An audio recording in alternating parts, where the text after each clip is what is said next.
Assalamualaikum warahmatullahi wabarakatuh. Innal hamdalillah nahmaduhu wa nasta'inuhu wa nastaghfiruh wa na'udzu billahi min shururi anfusina wa sayyiati a'malina. May yahdihillahu fala mudilla lahu wa may yudlil fala hadiya lahu. Asyhadu an la ilaha illallah wahdahu la syarika lahu wa nashhadu anna Muhammadan abduhu wa rasuluh la nabiyya wa la rasula ba'dah. Yaqulullahu tabaraka wa ta'ala ya ayyuhalladzina amanu taqullaha haqqa tuqatih wa la tamutunna illa wa antum muslimun. Wa qala Rasulullah sallallahu alaihi wasallam inna asdaqal hadis kitabullah wa inna afdalal hadi Muhammadin sallallahu alaihi wasallam wa inna syarral umuri muhdatsatuha wa kullu muhdatsatin bid'ah wa kullu bid'atin dhalalah wa kullu dhalalatin finnar. Baik Bapak Ibu sekalian, para ikhwan wal akhwat jamaah salat maghrib Masjid Islamic Center Siwal yang mudah-mudahan dimuliakan oleh Allah Subhanahu wa taala. Alhamdulillah, pada malam hari ini kita kembali bisa hadir di rumah Allah Subhanahu wa taala ini setelah melaksanakan sholat maghrib berjamaah, kemudian kita duduk sejenak untuk melanjutkan kembali kajian kita. Tapi Bapak Ibu sekalian, pada pertemuan yang lalu kita sudah membahas salah satu daripada pribadi seorang muslim, kepribadian seorang muslim terhadap Tuhannya, terhadap Rabb-nya, Allah Subhanahu wa taala adalah radin bi qada'illahi wa qadarihi. Bersikap ridho dan sabar terhadap qada dan qadarnya Allah Subhanahu wa taala. Dan kemarin sudah kita bahas seorang muslim ketika berhadapan dengan takdir dan qadanya Allah ada 3 sikap. Sikap yang pertama adalah mereka yang ridho terhadap qada dan qadarnya Allah, qada dan takdirnya Allah. Dan ini biasanya hanya bisa diraih, dicapai oleh manusia-manusia yang telah menjadi pilihan Allah, terutama para nabi dan rasul.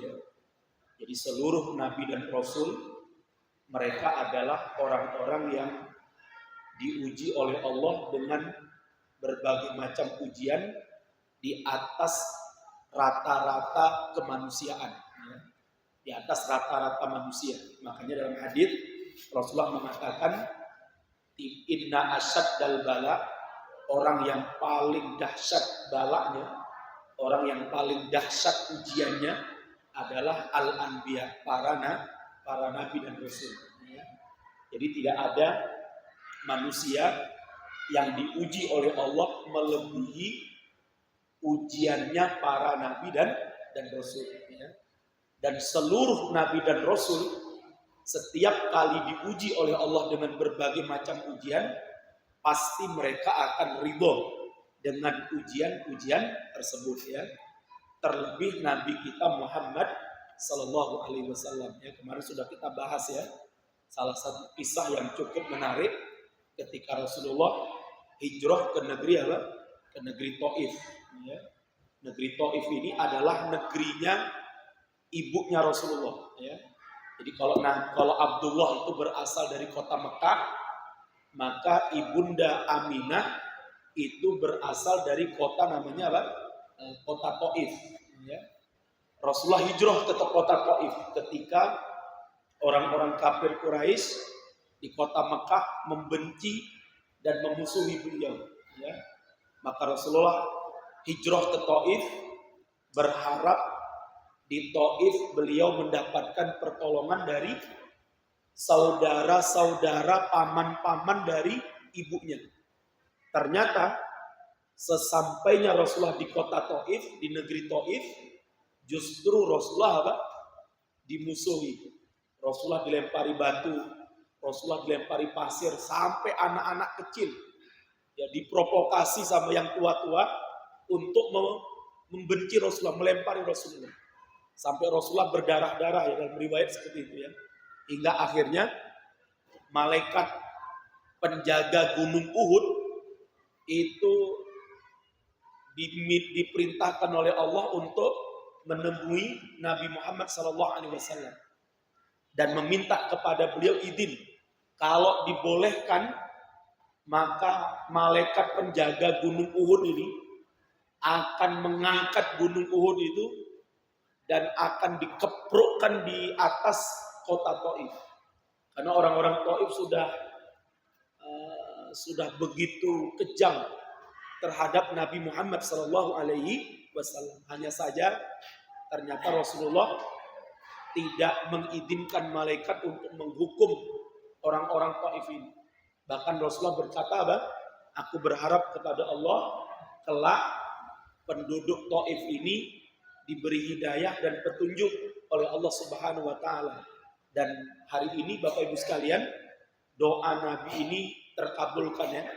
Jadi kalau nanti kita datang ke Mekah, maka kota yang bisa dipastikan salah satu penduduknya Muslim 100% di pemerintahan negara Arab Saudi itu adalah kota Taif. Jadi kota Taif ini hari ini penduduknya mayoritas seluruhnya Muslim. Kalau ada orang non-Muslim di kota Taif, pasti bukan penduduk asli. Pasti bukan penduduk asli. Pasti mereka penduduk pendatang ya, atau mereka wisatawan yang tinggal di kota Taif. Jadi semua penduduk asli Taif mereka beriman kepada Allah dan Rasulnya. Taif, Bapak Ibu sekalian. Kemudian yang kedua, tingkat yang kedua di dalam menghadapi takdir dan qadoknya Allah adalah sabar. Ya. Dan itu Allah perintahkan kepada kita ya, wa basyiris sabirin ya. Dan berikanlah kabar gembira kepada orang-orang yang bersabar. Siapa mereka? Kata Allah, alladzina idza asabathum musibah qalu inna lillahi wa inna ilaihi raji'un. Yaitu orang-orang yang apabila mereka diberi musibah, dan tidak ada musibah yang paling besar, Pak, ya dalam hidup kita ini, ya musibah yang itu biasanya, Pak, di antara musibah yang paling besar yang menimpa diri kita adalah musibah kematian, ya. Apakah kematian orang tua kita, kematian anak kita, kematian istri kita, dan sebagainya. Itu termasuk salah satu musibah terbesar yang Allah akan uji kita dengan itu.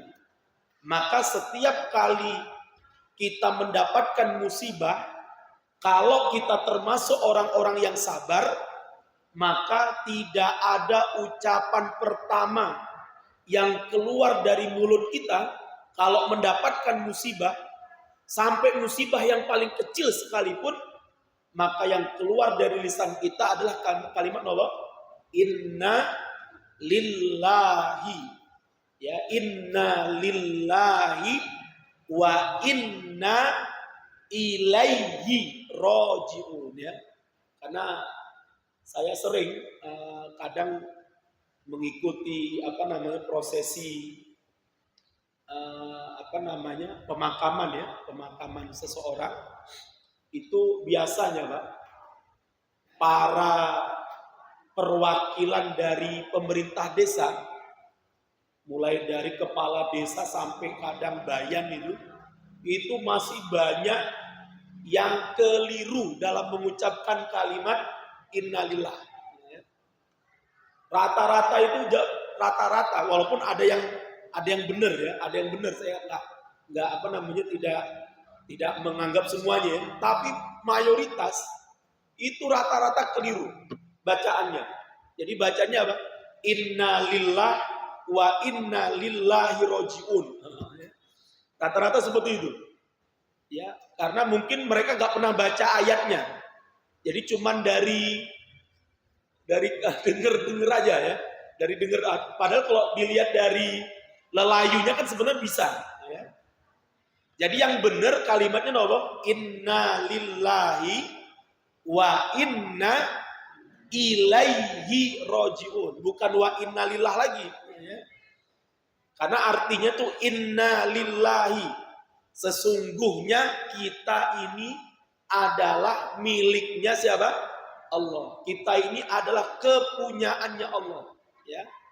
Tidak ada yang kita miliki Pak yang di dunia ini Pak. Sesuatu yang kita miliki di dunia ini itu hanyalah amanah dan titipan dari siapa? Allah Subhanahu wa taala. Lantas siapa pemilik yang sesungguhnya? Pemilik yang ada sesungguhnya, pemilik bahkan pemilik alam semesta ini sesungguhnya adalah Dia Allah Subhanahu wa taala. Makanya kita mengatakan inna lillahi, sesungguhnya kita ini adalah milik Allah, wa inna ilaihi, maka sudah pasti akan kepadanya. Kepadanya siapa? Ilaihi, kepadanya, kepada Allah. Apa? Rojiun, kita akan kembali. Jadi Bapak Ibu sekalian, kalau kita mendapatkan musibah, Pak, ya, sekecil apapun musibah itu, maka tidak ada kalimat yang paling baik keluar dari lisan kita kecuali ucapan apa, Pak?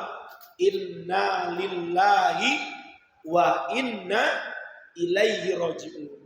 Maka kalau kita membaca doa ini, Pak, membaca kalimat istirja ini, maka Allah katakan dalam ayat berikutnya, ulaika alaihim sholawatun mir rabbihim wa rahmah wa ulaika humul muhtadun, kata Allah. Maka orang-orang yang mengucapkan kalimat inna lillahi wa inna ilaihi rojiun, setiap kali dia mendapatkan musibah, maka Allah akan bersolawat kepadanya. Apa makna bersolawat kepadanya? Para ulama berbeda pendapat makna selawatnya Allah kepada manusia. Selawatnya Allah kepada manusia, mayoritas ulama tafsir mengatakan apa? Allah akan mengampuni dosa-dosanya. Jadi selawat Allah kepada manusia itu salah satu makna yang paling banyak disepakati oleh para ulama adalah apa? Allah akan mengampuni dosa-dosanya. Yang kedua apa? Warahmah, Allah akan merahmatinya. Allah akan menjauhkan dia dari berbagai macam musibah-musibah yang lainnya. Nah, ya. Jadi salah satu, Pak, salah satu bentuk rahmat Allah kepada kita adalah apa? Allah akan jauhkan kita dari berbagai macam keburukan-keburukan. Itu bentuk rahmat Allah. Makanya setiap kali kita mau berangkat ya, mau berangkat keluar dari rumah, mau pengajian, mau ke pasar, mau kemana saja, maka awalilah dengan kalimat nopo Bismillahirrahmanirrahim. Itu salah satu doa, Pak. Kita berlindung kepada Allah, kita memohon pertolongan kepada Allah dengan Allah yang mana? Allah yang Maha Rahman dan Allah yang Maha Rahim. Jadi Bapak Ibu sekalian, salah satu makna dirahmati oleh Allah, adalah apa? Kita dijauhkan oleh Allah dari berbagai macam keburukan dan kejahatan. Ya, ini salah satu rahmat Allah ya. Apa contohnya ya? Misalnya kita dijauhkan dari orang-orang yang dengki kepada kita. Itu rahmat Allah, Pak. Ya.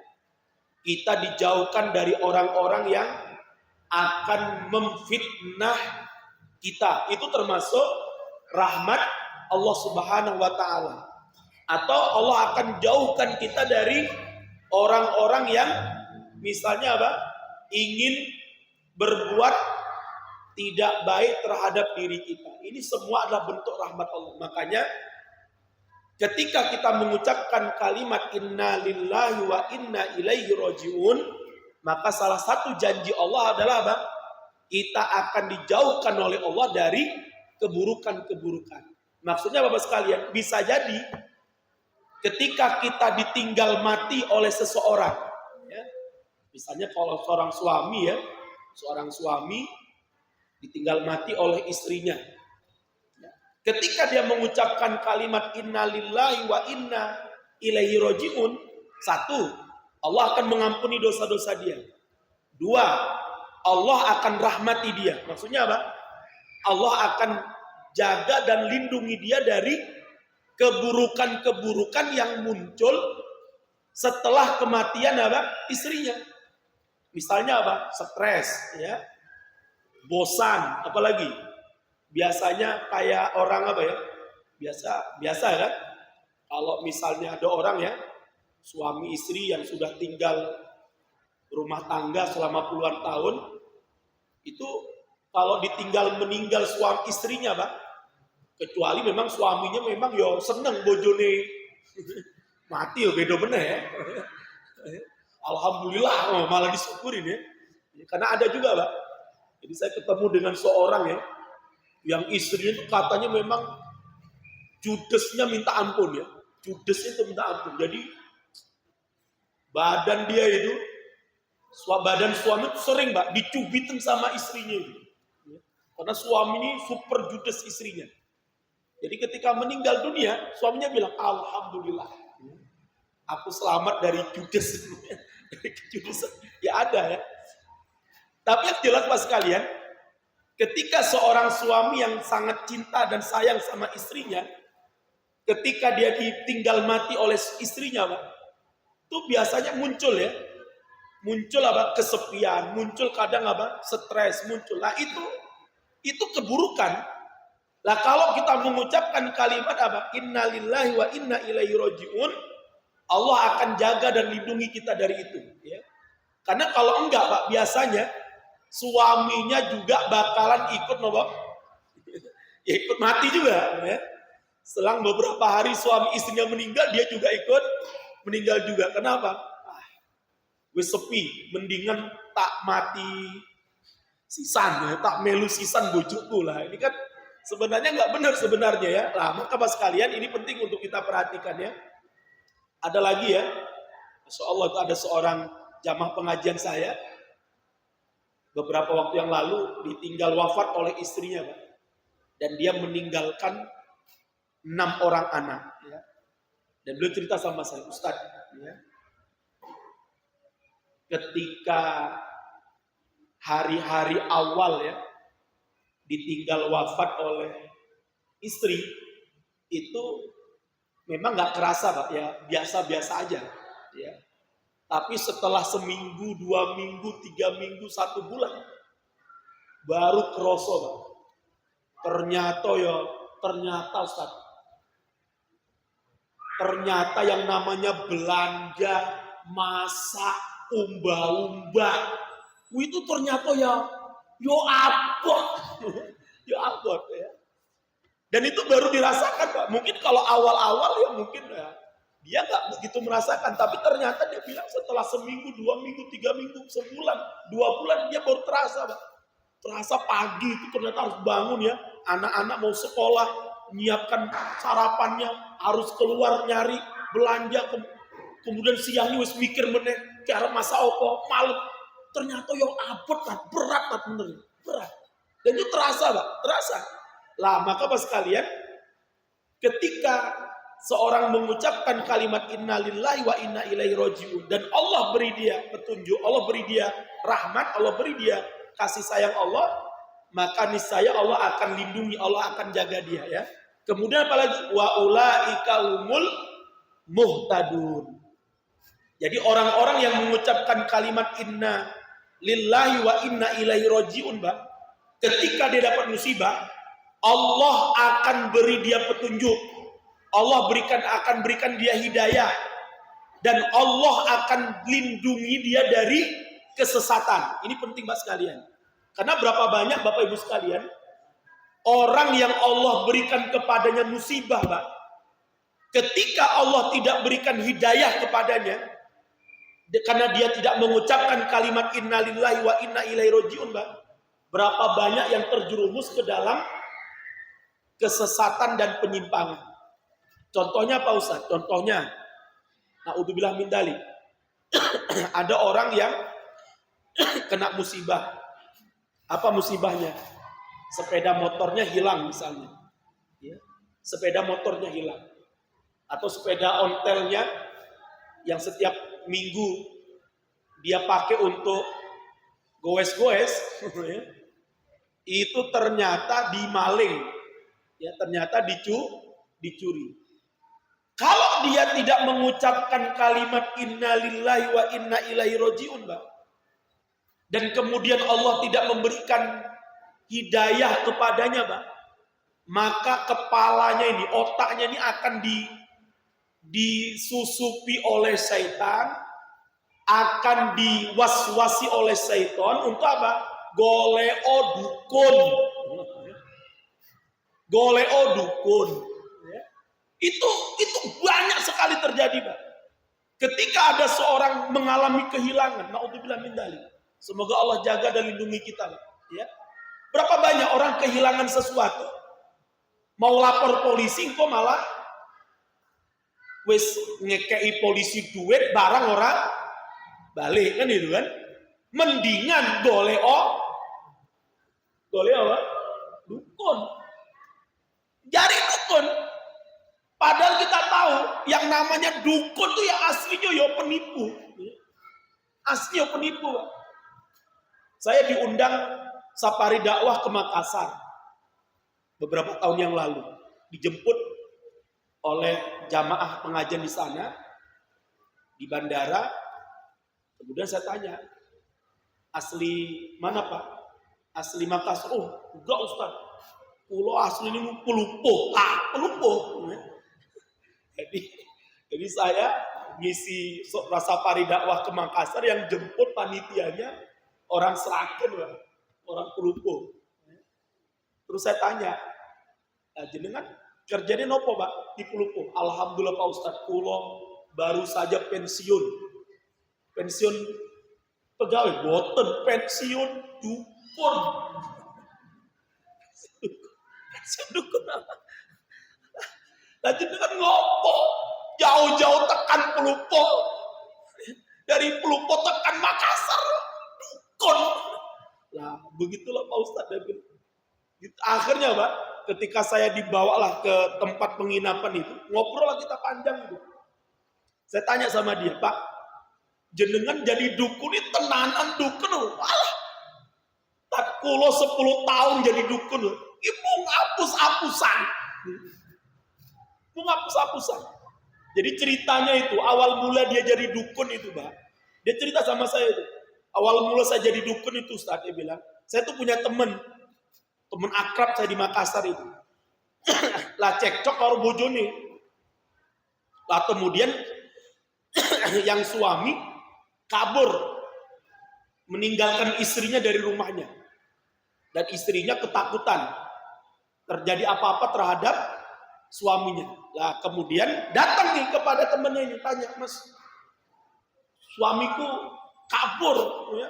Wes 1 minggu ini orang balik ning omah, tak bel telepon WA ora iso kabeh, piye iki Mas? Ya.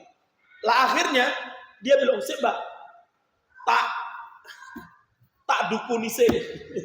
Padahal si laki-laki ini sebelumnya sudah ngasih tahu tuh kepada si orang ini, Mbak. Aku kok dibolehi bojoku, kowe jawab wae, orang ngerti, tapi tak kandani. Ya. Aku ndeleke ning kene, ya. Akhirnya sama dia, Pak, pura-pura dikambilnya air sama dia. Sama dia supaya lebih ini ya, supaya lebih kayak apa namanya? Kayak mistis itu, Pak. Dihidupkanlah sama dia kemenyan, ya kan? Terus dia pura-pura keluar nyari kembang, kemudian airnya dikasih kembang supaya ketok tenang, dukun tenanan dulu, ya. Kemudian pura-pura sama dia dibaca mantra-mantra, padahal ini mengkomat kami toh, dia bilang. Kemudian dia lihat, Mbak, bojomu ki ning omahe kono, golek opas ning kono. Apa Mas? Ki, aku lihat ning banyu ki lho. Diparani Pak karo istrinya. Ketemu. Langsung kono dikei duit, langsung viral kono dukun sing apik iso golek wong ilang. Padahal kono wis kontak-kontakan sik karo sing ilang kuwi. Jadi pas kalian, begitulah hari ini ya. Lah oleh sebab itu berapa banyak hari ini Pak orang yang terjerumus ke dalam perdukunan dan persihiran ya. Masih banyak hari ini Pak. Ya, bukan berarti majunya dunia modern ya. Itu nggak ada dukun, nggak ada ahli sihir Pak, banyak. Bahkan sekarang dukunnya makin canggih ya. Bisa lewat WA. Bisa lewat YouTube ya. Makanya jenengan lihat tuh di YouTube tuh banyak sekali tuh ya. Bentuk-bentuk perdukunan itu ya. Terutama di gunung ya. Di gunung, di pinggir laut. Itu masih banyak Pak sekarang ini. Ya, oleh sebab itu Pak sekalian, ketika kita mengucapkan kalimat innalillahi wa inna ilaihi rajiun Pak, maka salah satu bentuk penjagaan Allah kepada kita adalah apa? Allah akan menjaga kita dari kesesatan dan penyimpangan. Dan Allah akan berikan kita kepada apa? Di atas petunjuk dan hidayah. Karena biasa Pak, orang yang terkena musibah, kalau dia jauh dari iman dan ketakwaan kepada Allah, itu selalu Pak, yang ada di kepalanya Pak, dukun ya. Kalau sekarang bukan dukun ya. Karena dukun itu sudah dianggap orang pinter. Sekarang orang pinter dia. Dulu waktu saya masih ngontrak di daerah mana tuh? Waru paling barat itu. Perampelan ya. Perampelan ya. Itu tetangga saya itu. Mbah-mbah itu ada bapak-bapak yang tetangga sebelah rumah saya, sebelah barat rumah saya itu mau ngadakan pesta pernikahan. Tahun berapa gitu? Udah lama banget itu ya. Kemudian pagi-pagi habis saya sholat subuh itu, pas mau pulang, si mbahnya itu lagi naburin kacang hijau dulu. Kelilingi rumah itu. Tak saya tanya, "Mbah, lagi ngopo, Mbak?" "Anu Pak Ustadz, lagi mager." Lah, mager apa? Ternyata dia keliling rumah itu, Pak. Keliling rumah itu nebari kacang hijau ditebari sama dia semua. Saya bilang, "Lah ngopo Mbah kok omai dipageri kacang hijau?" "Anu Mas, biar kok duit sumbangane ora hilang." Ora hilang. Kan biasa Pak ya. Salah satu musibah yang sering kali dialami oleh mereka yang melaksanakan pesta perkawinan atau pesta pernikahan biasanya apa? Duit menyumbangnya itu sering kali apa? Hilang ya. Jari ini dicuri tuyul. Dicuri tuyul. Lah, supaya nggak dicuri tuyul, lah itu dipageri Pak. Dipageri pakai kacang hijau. Lah pertanyaannya, siapa yang nyuruh dia untuk mageri kacang hijau itu? Kalau bukan siapa? Dukun. Gak mungkin Mbah itu tiba-tiba mager, kecuali pagar pakai bambu itu mungkin masih mendingan ya, logika ya. Pagar pakailah. Kenapa kok harus kacang hijau? Kenapa nggak pakai kacang mete? Kan lebih gede. Betul nggak? Larang ya. Kenapa nggak lebih pakai kacang tanah misalnya lebih gede? Kenapa harus kacang? Itu kan ucapannya si dukun. Itu pasti wasiatnya dukun. Itu pasti petunjuknya dukun. Latar akhirnya Pak, sayup-sayup setelah pesta pernikahan berjalan di pagi hari itu, siang harinya, sore harinya, rame itu sampai rumah saya itu. Rame ribur-ribur, saya tanya, "Ngopo Mbak?" "Anu Pak Ustadz, duitnya yo hilang lah." Lah jadinya si pager. Lah ternyata kan dihapus sih sama dukunnya Pak. Dukunnya memasukkan tuyul baru kui Dipager. Makanya dukennya ngomong, Mbak, sesok magernya sesok ya, bar subuh, tuyulnya masuknya bengi. Lah dipager malah soyo tuyulnya ngerasa metu, makin oke no duitnya di gondola. Ini Pak, sering kali kita model-model kayak gini masih banyak yang percaya ya dengan yang demikian. Nah, oleh sebab itu Mas sekalian ya, maka ketika kita dapat musibah Pak, ketika kita mengucapkan kalimat innalillahi wa inna ilaihi rajiun, Allah katakan apa? Engkau akan diberi hidayah, kata Allah. Ya, apalagi musibah kematian. Berapa banyak Pak orang yang apabila terkena musibah kematian, kalau Allah nggak beri hidayah Pak, dia akan melakukan perbuatan-perbuatan yang dilarang oleh Islam. Apa diantaranya? Diantaranya adalah melakukan ratapan. Itu dilarang dalam Islam. Ya. Menangis diperbolehkan Pak. Jadi kalau kita meninggal orang tua, meninggal suami, istri, anak ya, apalagi kan itu ya, kita diperbolehkan menangis. Karena apa? Hati itu terhubung dengan mata. Kalau hati sedih, pasti akan mengeluarkan apa? Air mata. Tapi yang dilarang dalam Islam adalah apa? Meratap.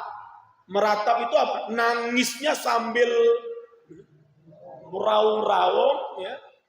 Bahkan sampai mukul-mukul tembok, sampai merobek-robek baju, sampai memukul-mukul badan dan sebagainya. Ini termasuk ratapan yang dilarang dalam Islam.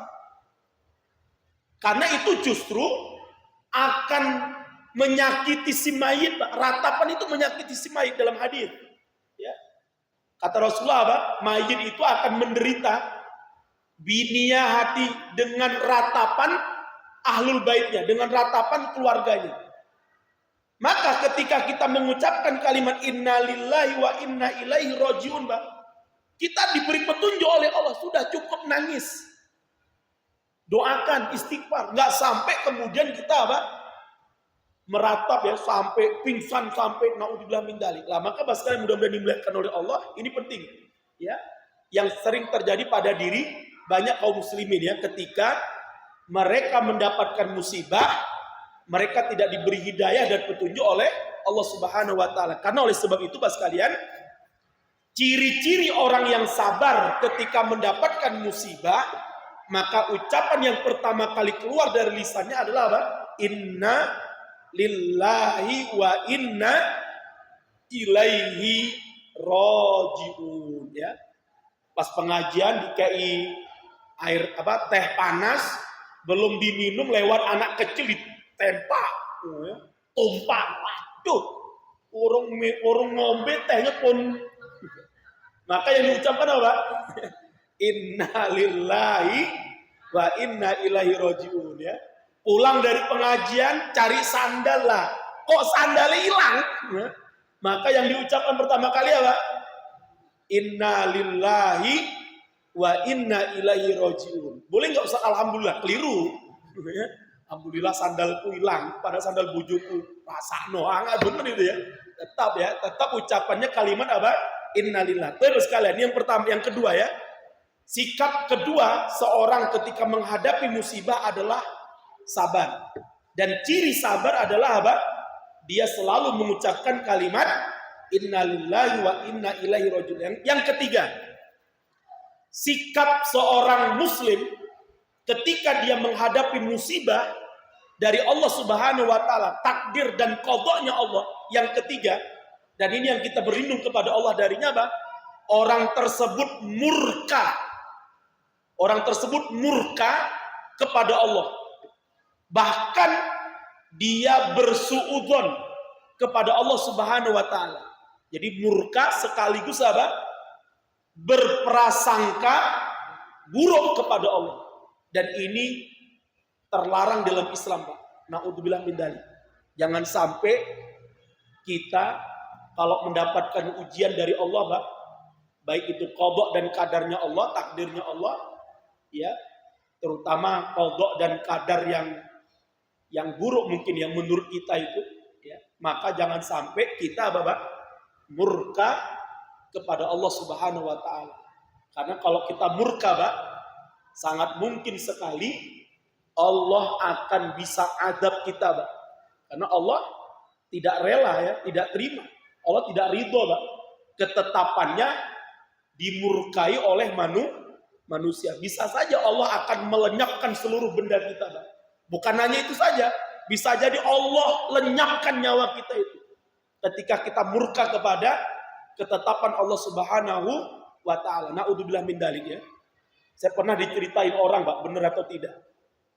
Jadi ada orang ketika mau nikah, ngundanglah dukun anti hujan. Pawang hujan. Dikasihlah berbagai macam syarat itu ya. Di atas genteng itu. Jari ini ditaruh kelapa, celana dalam kayak ini yang atas. Supaya apa? Supaya hujan nggak turun. Sambil dia kemudian berada di sebuah tempat sambil membaca mantra-mantra macam-macam lah. Lah qadarullah, ketika itu juga hujan tetap turun, Pak. Ya, hujan tetap turun. Maka kesaksian jamaah yang ada di situ, dukun ini nggak terima, Pak. Hujan itu tetap turun karena mungkin dia apa ya? Merasa dipermalukan kan? Dia sudah jamin hujan nggak bakalan turun, lah kok hujan turun?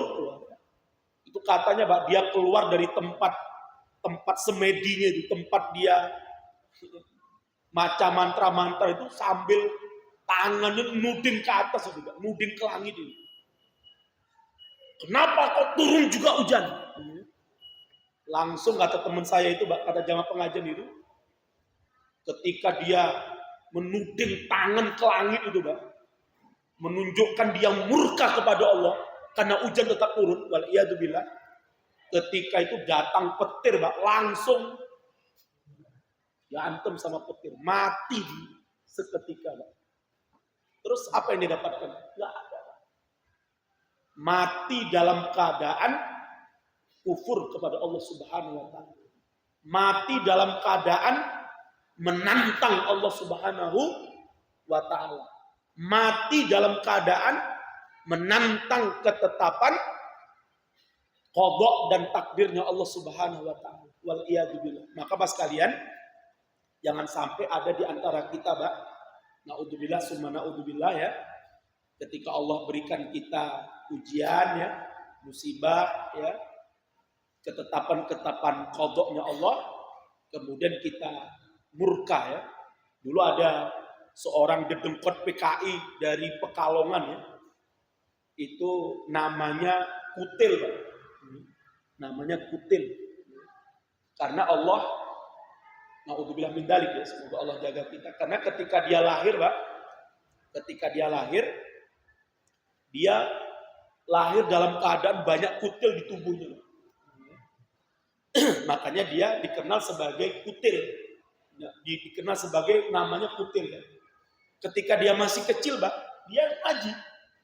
Ya, ngaji sama guru ngaji ya sampai dia hafal selesai baca Quran. Namun ketika dia masa mudanya, dewasanya tahun 65 itu, dia bersinggungan dengan komunis ya. Dengan komunis. Akhirnya, Pak, doktrin komunis kepada dirinya, Pak, menjadikan dia kemudian murka kepada Allah. Dan dia bilang apa? Ya Allah, aku akan balas ya kekejamanmu karena telah menjadikan aku terlahir penuh dengan kutil. Sampai akhirnya, Pak, si kutil ini, Pak, guru ngajinya jadi dibeleh, Pak. Guru ngaji itu dibeleh sama si kutil ini. Sangkin murkanya dia kepada Allah. Guru ngaji yang dia anggap ini adalah manusia terbaik dalam agama Allah, dia beleh. Dan kita tahu ya, orang-orang PKI itu, komunis itu kalau bunuh mateni orang itu nggak tanggung-tanggung. Ya, biasa pakai arit itu, beleh itu ya. Kalau dulu di Waru mungkin daerah mana? Di daerah Londo, ya.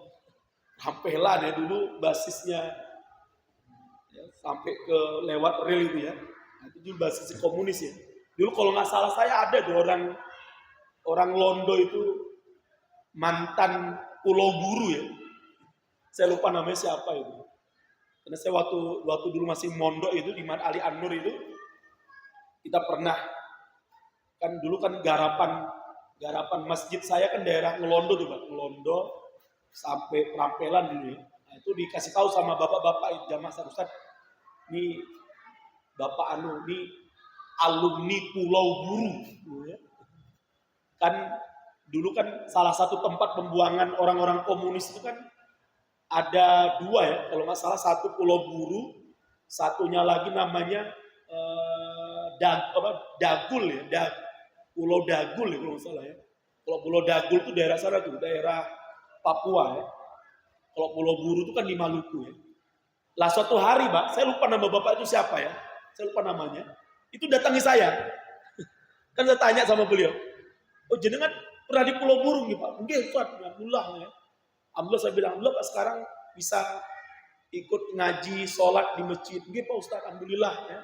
Tapi tetap Pak Ustaz, dohir kulo Islam, batin kulo ya tetap PKI.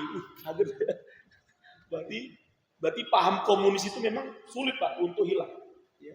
Walaupun dohirnya itu sudah apa? Sudah sholat ya, puasa, sholat ikut ngaji ya ke masjid. Tapi dia bilang, tapi batin kulo masih PKI. Berarti piye gitu ya. Ya. Tapi kita menghukumi secara dohir. Kalau nggak salah seperti itu ya. Jadi Pak sekalian, ini yang harus kita pahami bersama ya. Jadi orang-orang komunis Pak, itu banyak yang murka kepada Allah Subhanahu wa taala. Termasuk yang namanya Karmak itu ya. Karmak itu dia bilang apa? Tidak ada kata Karmak ya, penghinaan yang paling besar kecuali menghina Tuhan.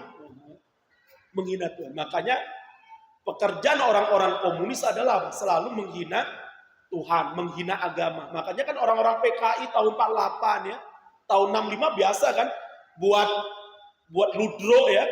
Ludro ya. Judul ludronya apa coba? Matine Gusti Allah. Oh. Itu judul ludro itu.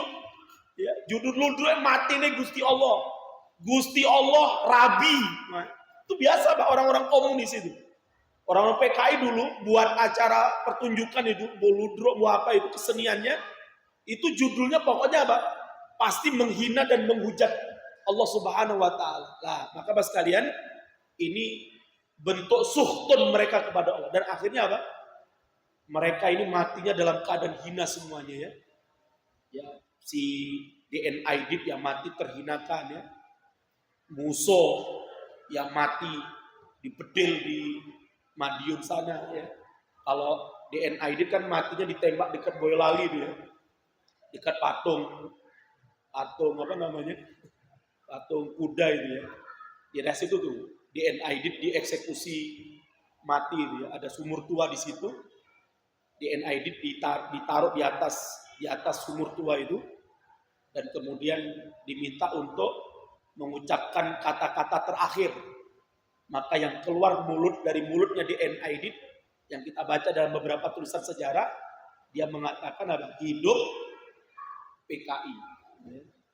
Langsung didor, langsung dia dimasukkan ke dalam sumurnya kemudian dihancurkan, kemudian dia ditenggelamkan dalam sumur itu. Sebagaimana dia membunuh 8 jenderal ya, atau 7 jenderal di lubang buaya itu, yang dia masukkan ke dalam sumur itu, begitu juga lah akhir hidupnya siapa? DN Aidit juga dicemplungkan ke dalam apa? Ke dalam sumur juga. Naudzubillah min dzalik ya. Demikian Mas kalian, mudah-mudahan Allah jauhkan kita dari sifat yang ketiga ini dan kita selalu bersabar, apalagi kalau bisa kita ridho dengan ketetapan dari Allah Subhanahu wa taala. Kita akhiri dengan doa kafaratul majelis. Subhanaka Allahumma wa bihamdika asyhadu an la ilaha illa anta astaghfiruka wa atubu ilaik. Billahi taufiq wal hidayah. Assalamualaikum warahmatullahi wabarakatuh.